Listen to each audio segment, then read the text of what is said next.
Hello and good day, people. It's your girl, Alicia, holistic nutritionist and personal trainer. Today, if you didn't, well, you should have seen the intro. It's not if you didn't. By the looks of the intro, you should know that what we are talking about. We are talking about herbs today, herbal teas, herbal medicine, and of course, I got my Harry Potter cup. Got my Harry Potter cup, but within this teacup, I have some roasted dandelion root tea. This is great for the liver and the digestive system, as well as if you're looking to substitute coffee. I always try to recommend, if not coffee, by Oasis Adaptogens. You can try dandelion root because it gives the flavor of coffee. I'm not a coffee drinker. Have I tried coffee? Yes, of course. But I prefer my teas. And that's what we're going to be talking about today. We're going to be talking about herbs. We're going to be talking about different herbs that I use, why I use them, and just how I kind of got into herbal medicine prior to going to school for holistic nutrition and having a course on it. But in terms of that, it's really just, my love for herbal medicine and all the good things it has done for me and what it can possibly do for you. All right, let's get into it.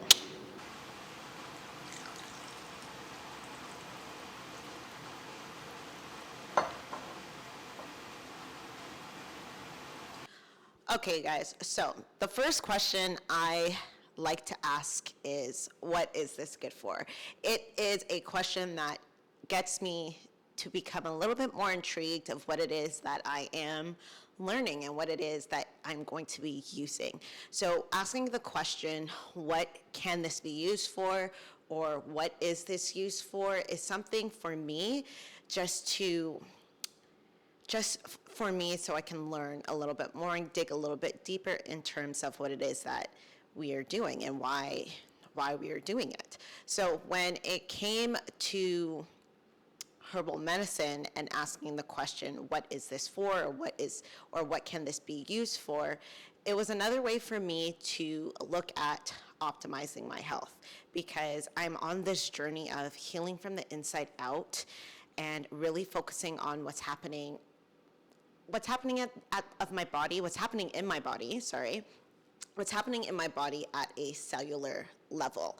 And growing up, we used herbs literally everywhere. It was always in the kitchen, but when you're younger, you don't actually think of it that way. So we're using ginger, we're using turmeric, we're using dill, we're using thyme, we're using rosemary, we're using so many herbs inside the kitchen, whether it is for seasoning food or just putting it into our food, or we're using it for teas. When we were sick, my dad used to give us a lot of herbal teas, not knowing that it was herbal teas, but we had Circe tea. That's a Jamaican tea, which I now am very fond of, but it has the worst taste, but it does the body so well. We also used to get ginger tea. We used to use lime and honey for a throat when we were having a sore throat. So now, as I've grown and evolved, I'm literally always thinking about what type of teas, or not type of teas, but what type of herbals I can use to optimize my life in a different way. And either I'm using it as a preventative prior to getting sick, or I know that I'm getting a little bit sick, or when I'm actually in that sickness, I get to experiment or get someone to experiment for me, or take my book that I have with my little tea recipes so they can make, because I'm always going into the health food store and looking at different herbs to use. So one of my favorite things to do is write herbal tea recipes inside my handy-dandy notebook. And today I'm actually going to be making one for like cold, immune system, sinuses, all of that good stuff. So what we're going to be using today are like three main things. Is the hibiscus. I don't have much, but the tea recipe doesn't call for a lot anyways. So hibiscus, we're also going to be using elderberry and orange peel to give it a little bit more of a boost of vitamin C and a little bit of that sweetness. And then just to enhance the sweetness, we're going to add raw honey into the tea after it's done steeping and once it gets to room temperature. Again, you never want to add honey into hot tea because you're dismissing all of the benefits from the honey. So once you put it in hot steaming water, the benefits you start to lose. So you want to put it into room temperature tea. So sometimes that tea might be a little bit cold, not cold, but like warm. I never drink tea super hot. So warm, room temperature, that's when you want to add the honey so you can actually thrive off the benefits that honey is going to give you, and instead of just nothing. Okay, so before we actually get into the herbs that I'm going to explain that I have inside my household, I just want to give you a little note that each herb has a different part that's used. It's different, it has different energies and flavors, properties, it has different systems that's affected that when we use them, and there's just so many different things that we can break down herbs into. And when I create my teas, I'm looking at what it is that I'm trying to use with that certain herb. So I look at my body, what it is that I'm going through. So am I looking to get the mucus out? Am I looking to open up my airways?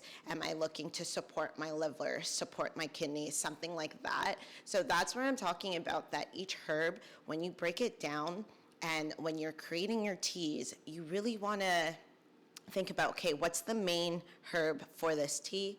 What's going to help support it? And then maybe what's going to give it that flavor, that aroma that we're looking for. Because herbs can be very, very bitter, but there are some herbals that, for example, in the mint family, that can really create a nice aroma for your tea to make you just feel a little bit more, just I don't really explain it, but just like give you that little I'm grateful for that, for having this. I'm grateful for that tea because I know it's going to help me and optimize me and heal me. So, yeah. Okay, so the herbal tea, hibiscus, elderberry, and orange. It's great for boosting the immune system. Also really great for cold season. We are in winter, so as a preventative, I haven't gotten cold yet, so I'm making this as a preventative because I don't want to get cold. And I feel that like February is the true and real winter in our winter season here in Canada. So great for cold season, a high boost in vitamin C, especially adding in that orange peel.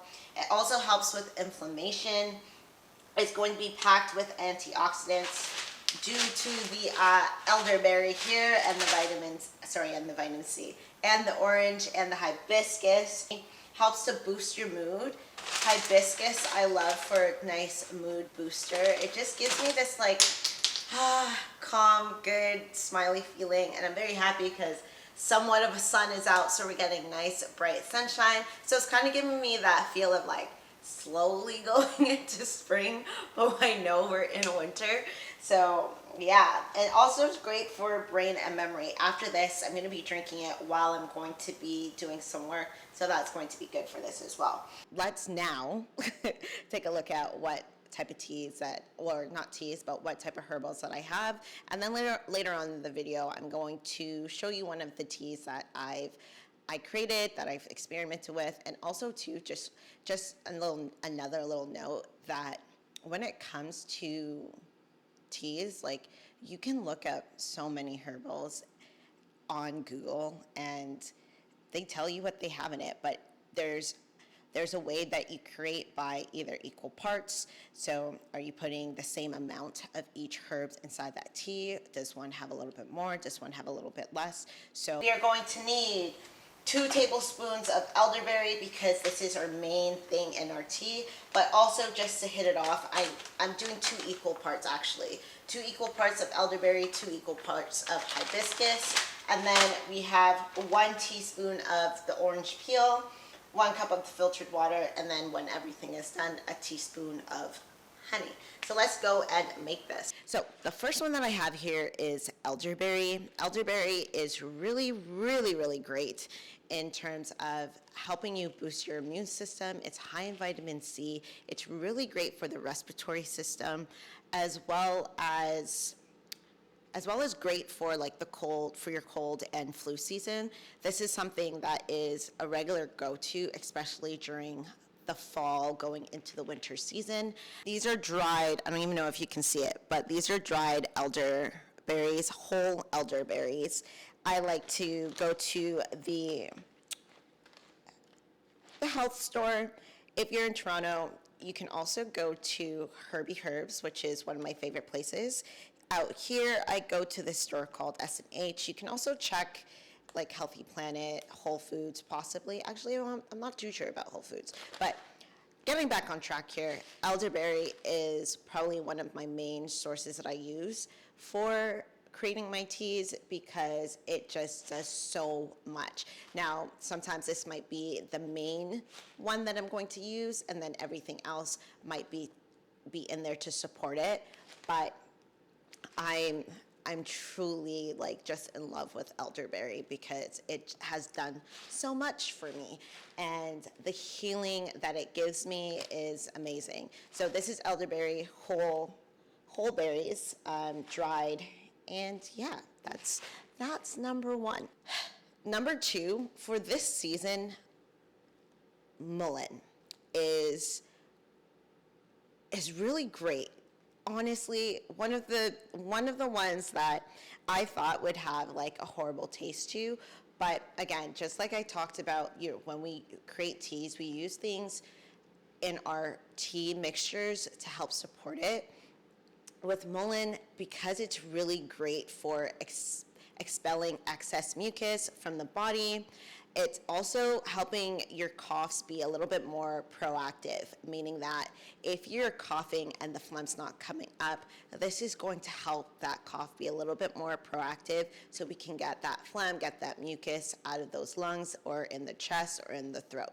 So mullein, really great. I don't use a lot of this when I'm making it in the tea, so this would be something as a support in the tea, and then I would add maybe like ginger or peppermint to give it a little bit of a better aroma. And then also I would add probably honey to it at the end. Okay, so we already talked about this one, and this is the one that I was drinking at the beginning, and I'm still sipping on it.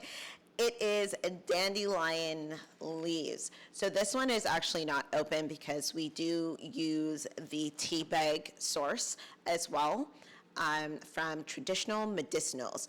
That is my favorite tea brand at the moment. And again, this is not sponsored, so I'm literally telling you guys what I like using and where I like to go because I want everyone to be able to enjoy herbs as much as I enjoy herbs. So dandelion leaves, this is cut and sifted. You can use this for your liver, to help support your liver, as well as a great replacement for coffee. One thing I like to do with this one is have it on an empty stomach first thing in the morning, which will help push bile out if you're not using the washroom first thing in the morning. So this will help support you, your digestive system, liver, and great as a replacer for coffee if you're looking to remove coffee out of your day-to-day. So yeah. Okay, last but not least, we have lemon balm. Lemon balm I no longer have right now. I do have to re-up. I do have to go buy another package of that, but lemon balm, I'm gonna just pop up a picture of what it looks like. Lemon balm is a part of the mint family. And the reason why I really love this herb is because it's great for helping digestion as well as treating fevers, boosting the immune system, and helping with things like depression and anxiety. So lemon balm is one of my faves. And also anything in the mint family. Anything in the mint family is something that I like because, again, it gives a great flavor, gives a great aroma to the tea that you are making. So with hibiscus, I'm actually going to just show you. I like eating them afterwards once it's like, once we're done making the tea, I'll eat this on its own because it is edible. You can eat the flower. The flower is used for this herbal. So we're gonna go in 1, 2. I'm gonna remove some of these, like that. Okay, so that was 2.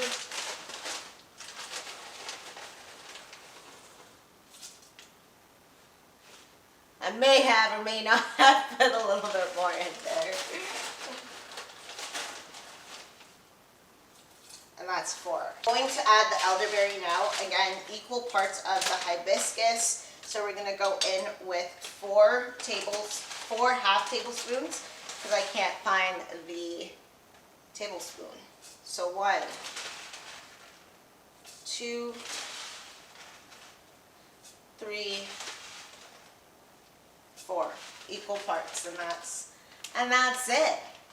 Now to add that extra boost of vitamin C, as well as just a good, nice, give it a nice taste with the hibiscus. I'm going to go 1 teaspoon of the orange peel. And that's it.